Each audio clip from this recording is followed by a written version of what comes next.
Today I'm gonna share with you my tips and tricks I learned from buying on flea markets, especially Pokemon cards. Either if you are a collector or you are also a seller and want to sell the cards later on. So let's directly start with the first tip I got for you. The first thing is that you should arrive before the flea market even open up. So if the sellers are just preparing their stuff and just loading everything out their car, then it's exactly the right time where you want to ask the sellers if they have Pokemon cards for sale. And if they do, you can directly take a look at their cards. And why you should doing this? It's because if you arrive late or after 2 or 3 hours where the market already is opened, then the most good collections or the cards which you might want to buy are already gone. It's because then other people bought it before you since they was faster. And so from my experience, it makes sense to just arrive early and then get the best deals from it. Then the second thing you should look out for is to avoid buying from professional sellers or merchants. You usually can quickly identify them by the professional looking stalls. Mostly also they have very ordered things and mostly also prices directly attached to stuff they sell. Not always, but some do it. And then if you have like these stores, just stay away from them. They sell at market prices. So usually you do not will get their good offer or offer which is better than an online price. But if you really like a card, you can buy from those stores as well. And the cool thing is compared to online stores, you can check the condition exactly in your hand, which is nice. And so if you really like to buy one card, feel free to it, but you do not get a better price usually as you will do online. Then very important, we just spoke about it, the condition of the card. The cool thing is that you can look at the condition and you should do it. So really, if you buy a card or you see a collection of cards, get some out and ask the seller beforehand and then really take a close look at the cards and the condition. And also you should take a look on the binder or the storage where the cards are in by itself. Since if they are nicely ordered, it's a good sign that they was kept very clean and also ordered at home. And sometimes you even have like smells if you just take some cards out. Some might smell after smoke if you got cards from a home where the owner smokes. For me, I do not like this. I bought some of them at one flea market, and then after I got them out from my backpack where I stored them from the flea market, my whole room stinks after smoke and I do not like it. So yeah, if you do not like it, then try to avoid those mistakes. And if you check the condition and the storage of the cards, you will then have a much better overview of the card as you would have if you bought the card online. So it's also a good advantage of the flea market. And then also in addition to this, there are lots of fake cards out there on flea markets. Then you should definitely check the authenticity of a card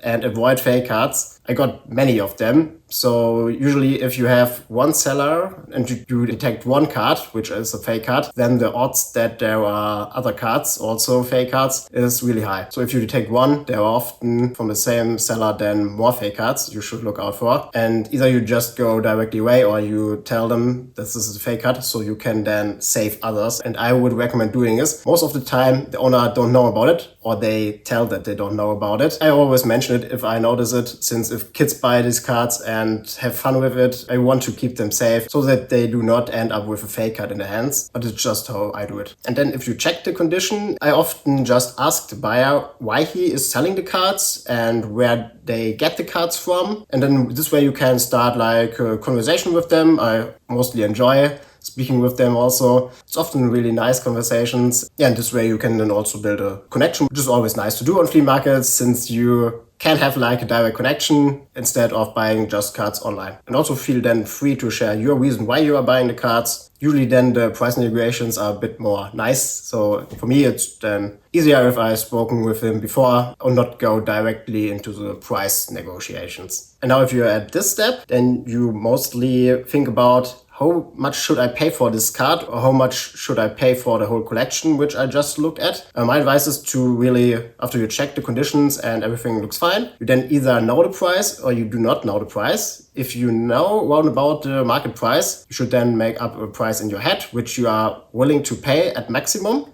So like a maximum price, you do not want to go above it. By having this, you have like a maximum price you just want to offer. So if you know around about the price and you have your maximum price, the next step is then to let always the seller tell his price first. So you then just ask him Often they tell me a price or what do you offer, and just try him to push him that he tells the price first. There are some cases where they really consist on telling your price first. Then if it's a bit awkward, you can just name your price, but the most seller, I think 90%, will then tell price first. I think 50% directly tell you the price, or they set a range, and then on a second request, the most others then will also tell their price. Only a very small amount insist that you go first, and then you can do it. And then if I need to go first, I just name my price, which I made up in my head, but I go like 20% below it. And then I have like a range where I can do a negotiation if the seller do not want to sell for this price. But the usual case is that you have then a price from the seller. Either it is above your maximum price or it's below your maximum price. If it's above your maximum price, it's not so good. What I do then in general is I name my price and make it like 10% below my maximum price. And then often if the price difference is too large, you do not make the deal. But if it's kind of aligned to it, then you can often get a bit below your maximum price or then go up to your maximum price and then just say, hey, this is my maximum price. I will not pay more than that. And then most of the time this will work. And then the second option is that your maximum price is higher than the amount which the seller told you. This is great then, but you need to make then one thing. You need not just to accept, you need to try to negotiate nevertheless. Since if you do not do this, the seller thinks, oh no, my price was way too low. And this is also not good. Most of the time, if you do not know the exact market price. So it might be also that you are wrong with your price and maybe your price was too high. It's also possible. And then just try to negotiate 10% or 20% below it. Sometimes the seller will then directly accept. And if not, you can again just negotiate the price which you are then fine with. And you will be fine since the maximum price was above the price the seller told you. Okay, and this was like the step-by-step how I do this. And then the second option was that you do not know the price of the cards. And in this case, what I usually do is that I will ask the seller if it's okay for him that I will check the prices online. And often we do it then together and take a look together so that we are aligned on the market prices. Most of the sellers know about the sites where you can check the prices. And often they then know the price or they looked it up before.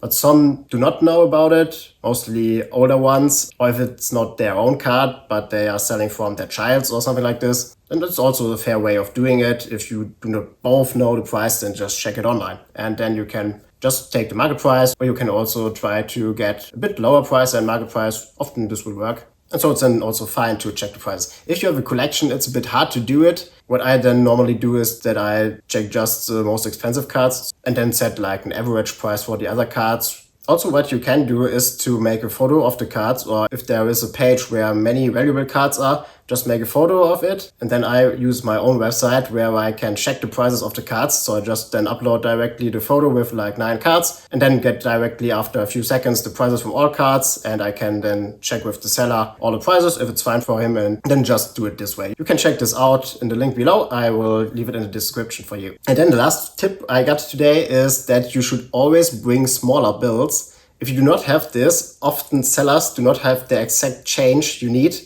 And then you need to pay more, or you do not get the trade. And if you face this situation, it's always annoying if there's sevens. And so just bring smaller bills with you.